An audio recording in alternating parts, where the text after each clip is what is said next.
Nicole and I were recently on a 4-night cruise aboard Utopia of the Seas, and over the last couple of videos we've been sharing exactly what we did on this cruise, with our travel day and embarkation day, Nassau, and our day at sea. In this video we're going to go over what we did in Coco Cay, Bahamas, and kind of give a trip recap and review of this world's biggest weekend. I'm Travis. And I'm Nicole. Let's get wanderlust.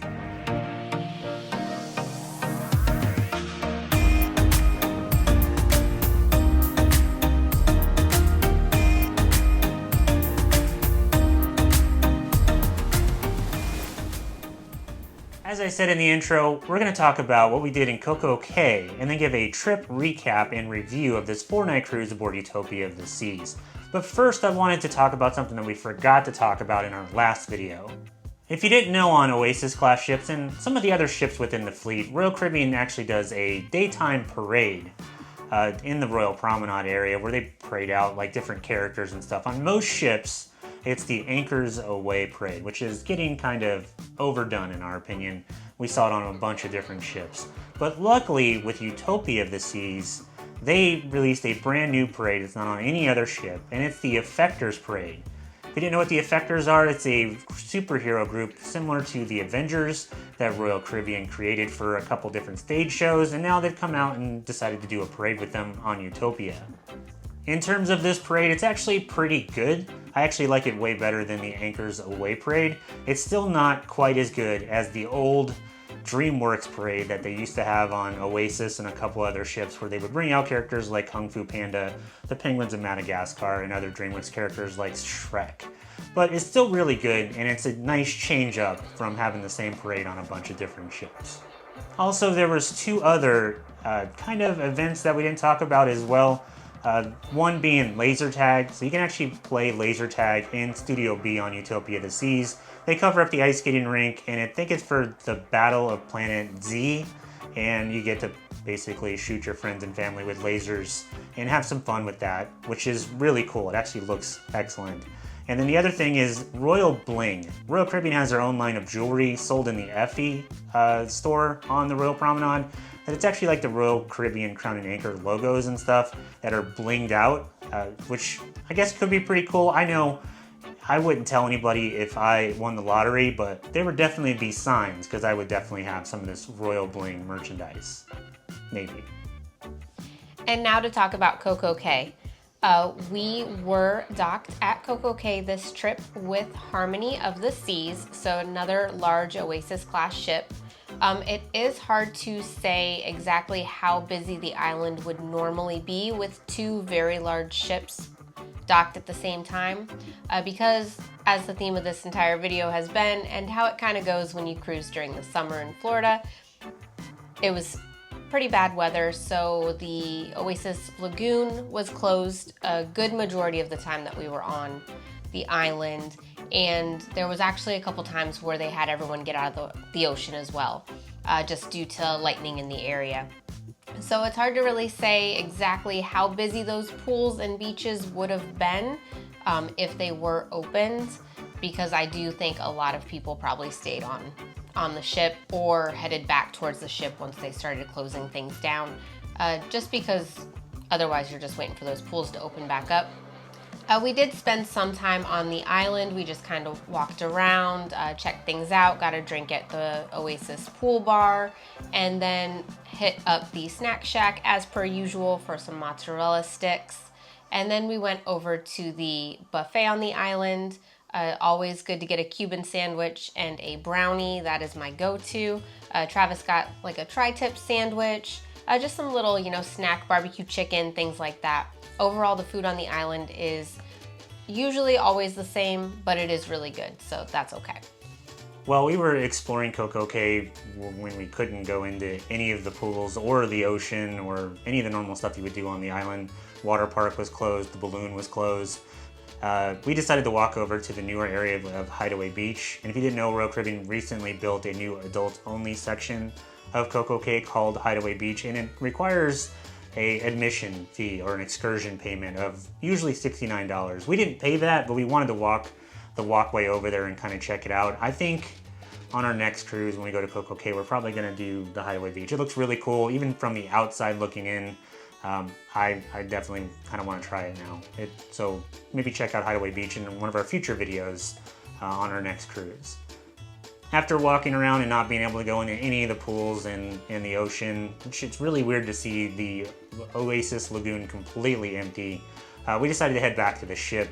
One of the really cool things about Coco Cay is sail away. It's always interesting to kind of sail away from that island, and you can actually see next door to Coco Cay is Norwegian's private island, which is Great Stirrup Cay. And you kind of get a really nice view of two really tropical Caribbean, Bahamian, whatever you want to call it, islands. We even saw a seaplane land, and we also saw the sail away of Harmony of the Seas as well. It was really cool. I recommend sail away at Coco Cay. Make sure you're on the top deck or your balcony or on the jogging track at the back of the ship when you're leaving. It's one of the better sail aways of any of the ports that you go to, in our opinion. After watching the sail away, we headed down to the main dining room for dinner. It was the Bon Voyage menu night. Travis had the salmon, I had the steak. For dessert, I had the brownie, and Travis had the trifle. My steak was overall pretty good. Steaks in the main dining room are definitely hit or miss. You never really know what you're gonna get. Brownie is always good though, so no complaints there. How was your salmon? Salmon was pretty good for the main dining room. You're ordering fish in an area where they mass produce it essentially, but I enjoyed it. It was decent. It wasn't the greatest salmon in the world. The trifle is one of my favorite desserts, and it was good as usual. So I recommend that as well. After dinner, we had some time to kill until the adults-only comedy show in the Royal Theater. So we just kind of walked around the Royal Promenade, got a drink, ended up in Spotlight Karaoke. They were doing kids karaoke. Not sure I would really recommend that, but overall it was a good way to pass the time. We only stayed in there for a little bit until we headed over to the comedy show. On the Oasis-Class ships, there's usually a couple different adult comedy shows. In the earlier parts of your cruise, they're going to take place in the attic on deck 4 right next to Studio B. It's more of a controlled environment, more like a traditional comedy club. Later in your cruise, they're going to have a night where it takes place in the Royal Theater, and that's exactly what we did on night 4. A lot more people involved in it. They have longer sets, so it's usually 30 to 45 minutes type of thing rather than just a couple minutes inside the comedy club. And overall, it's more traditional for what each of these comedians would do on like a stand-up special on Dry Bar Comedy or where their YouTube channel or that sort of thing. Again, Tyrone Hawkins was the best comedian of the two.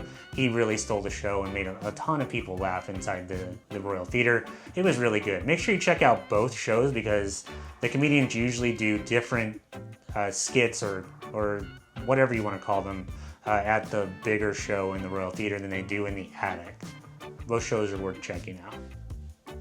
After the comedy show, it was getting late, and of course, this being the world's biggest weekend itinerary, there was another dance party, and this one took place in the solarium up at the front of the ship in the adults-only area, and it was the Toga party. And if you have ever been to a Toga party in college or sometimes in high school, you know you have to wear the bed sheet and all that sort of stuff, and it looks like Roman or Greek.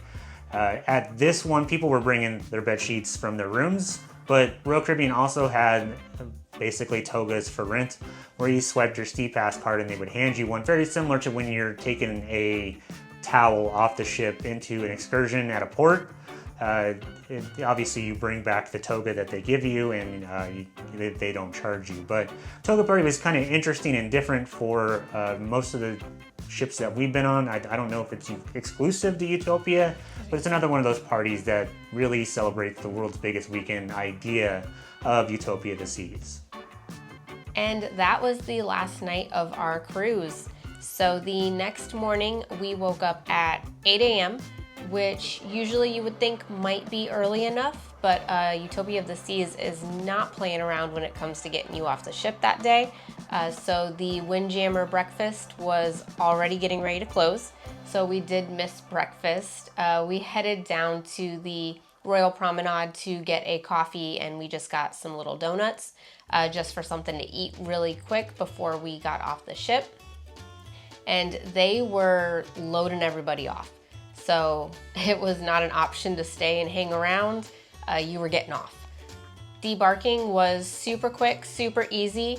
There really was no line if you had a passport to go through customs and grab your baggage. After that, we headed out. We used the Go Port shuttle to head over to MCO, the Orlando airport. These shuttles usually cost about $20 to $30 per person, so it was about $50 to $60 for both of us to head over to the airport. And that was the end of our Utopia of the Seas trip. We headed back to Texas. Boo, Texas. So the idea of the world's biggest weekend is something new for Royal Caribbean. They're using their latest and greatest ships on shorter itineraries going to Coco Cay and Nassau in the Bahamas, and using ports like Port Canaveral and Miami and that sort of stuff to kind of generate new customers that would normally not try a longer cruise, but then trying to get them hooked with a latest and greatest type ship. This is the first time that we've done a short cruise on an Oasis-Class ship. Normally we do 7 days and hopefully longer sometimes on these gigantic mega ships. So we're going to talk to you real quick about what we thought of the world's biggest weekend 4-night cruise aboard Utopia of the Seas. So personally, I loved Utopia of the Seas. The ship is brand new, has all the latest and greatest. They've continually made updates on each generation of the Oasis-Class ship, that it's getting to the point where I don't know what else you could improve upon on these ships because they're really, really good. We like them. I know some people think they're too big, but we got hooked on cruising because of Oasis of the Seas, and in our opinion, they just keep getting better and better from Wonder to Utopia. Now, with a 4-night cruise on one of these big ships, I don't think it's enough time. There is so much stuff to do and so much that we didn't get to do. We didn't even check out the water slides. We didn't do the zip line. We didn't do the Ultimate Abyss slide. There's events on every single night that we just didn't get to. Food venues we didn't try. It's just so much in a big ship like this to kind of cram down into 4 days. I kept saying I really wish we had done a back-to-back, a 4-night and then the 3-night right after that, because I felt like we really didn't get to see and do everything that Utopia of the Seas had to offer. I agree that it is not enough time. Utopia of the Seas does brand itself as the world's biggest weekend, and one of the special exclusive parties that they offer is like the Sigma Kappa, it's like a frat beer pong party. I just wanted to check that out just to see how exactly they even did that, because obviously I've never heard of a cruise ship having that. And that's one of the things that, because we were trying to get to everything, there was something else going on at that time, so we did end up missing it. Same thing with some of the other parties. I just think that it needs a little bit more tweaking, because there was a good amount of people that showed up to them, but it could be improved upon. It wasn't necessarily the really big party atmosphere that they were looking for. It was still kind of more chill. So that's something that I think they could improve upon. But the 4 days was definitely not enough. And it is a lot to try to cram all that in. Yeah. I mean, there were even venues that we didn't even go into. I mean, besides filming what it looked like, I don't think we spent any time in the music hall. And on some of the other ships, we spent a ton of time in the music hall. We just didn't have time. There was so much to do and not enough time. Give me 3 more days. Give me 4 more days on that ship. Now, we're not saying this is a bad idea. If you're new to cruising, which I know some people that watch our channel are, this is the great gateway entry to cruising. It gives you the taste of the Oasis-Class ship and what there is to do, and see if you really like it without getting too far out there and you're on day 6 and you're like, man, this is not what I was expecting. So in that sense, it probably will generate people that want to try it. And I do think you should try a shorter cruise to see if you like it, like our friends Addison and Della did earlier this year. But I just know that you're probably going to be sitting there going, man, I didn't get to try everything afterwards. But overall, I think we had a great time. Utopia of the Seas is an amazing ship, and Royal Caribbean did a really, really good job of trying to make it a great atmosphere with a ton of stuff to do. And It was go, go, go, but we didn't have any time when we were bored out of our minds wishing that we were on a different ship or a different itinerary. Now, the ports, we had Nassau and Coco Cay, which are two of the most common ports out there. We're not the biggest fan of Nassau if you've been watching our channel, and we've gone to Coco Cay a lot. I can see as new cruisers, you would find some interest here, but the veteran cruisers that are diamond status or emerald status or any of that sort of stuff, you're probably not too thrilled about going to Nassau. And Coco Cay, you've probably been there a bunch of times, and maybe that's where you make up some of that time, you know, on the ship doing some of the stuff that we missed because we were in port. But overall, I liked it. I would do this again. I wish it would be longer. Hopefully Utopia of the Seas does longer itineraries to different ports. But I think it was worth the money that we spent, which is about $1,300 for a 4-night cruise in a inside balcony. So that's how I feel. I would agree that Utopia of the Seas is definitely worth the money. It's worth the trip. I know I do wish it was longer, but the new shows that Royal Caribbean is putting out are excellent. The All-In Theater show, the ice skating show Utopia, the 80s sequel Aqua show, they're fantastic. You can't beat Royal Caribbean shows, and every time they come out with a new ship, they innovate it and they just take it to the next level. So I would definitely say that you must go to those shows if you do go on Utopia of the Seas. And I do think that even though we wish it was longer, this will work out for Royal Caribbean in the end. I do see where they're going with the marketing. It does make sense. We just wish, you know, maybe they would let us stay on longer. Yeah. And there you have it. We personally really loved Utopia of the Seas. We wish the 4-night itinerary was longer and we had different ports to go to, but overall it was a really good trip. If you're new to cruising or a new cruiser, you're probably going to absolutely love this, and it's going to get you hooked on cruising, just like we got hooked way back in the day when we were on Oasis of the Seas. The ship is just incredible, and Royal Caribbean did a really, really excellent job.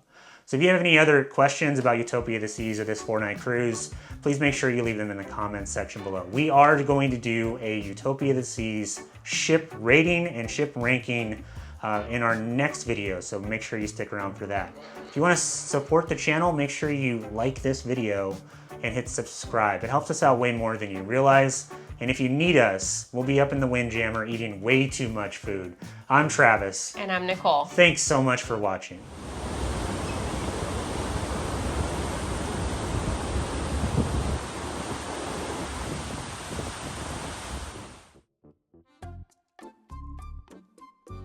Go ahead.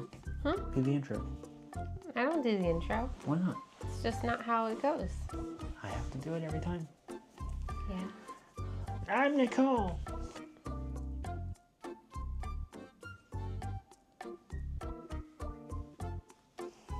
You gonna finish that? It was not that serious. Lay down.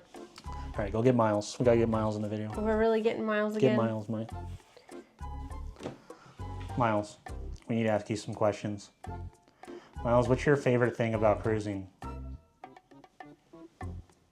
You leave. Okay, can't use that. I didn't do that right.